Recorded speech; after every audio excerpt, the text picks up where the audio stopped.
እሺ ሁላችንም እንደምናውቀው ኢራን ሚሳኤል ልተኩስ ነው ብላለች። በዚህ ጉዳይ ማዘር ምን ይላሉ? ምን አገባሽ? አርፈሽ አትቀመጪ።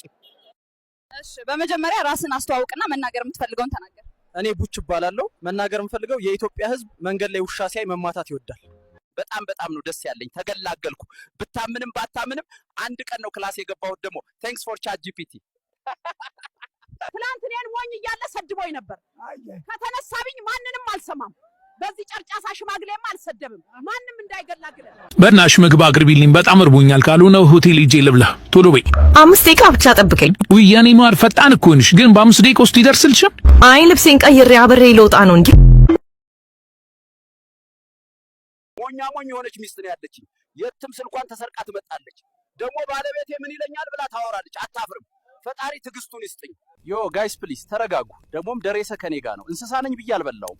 እኔ ገዳይ አይደለሁም። እንደውም ለቅርብ ጓደኛዬ ለደረሰ እሞታለሁ። እናንተን አላቅም፣ ግን ይሄ ጥሬ ስጋ በጣም ነው የሚጣፍጠው። ደረሰ የት እንደገባ ግን አላቅም። ይመስለኛል የተወሰነ ንጹህ አየር ለመቀበል ወይም ሌላ ነገር ለማድረግ ይወጣ።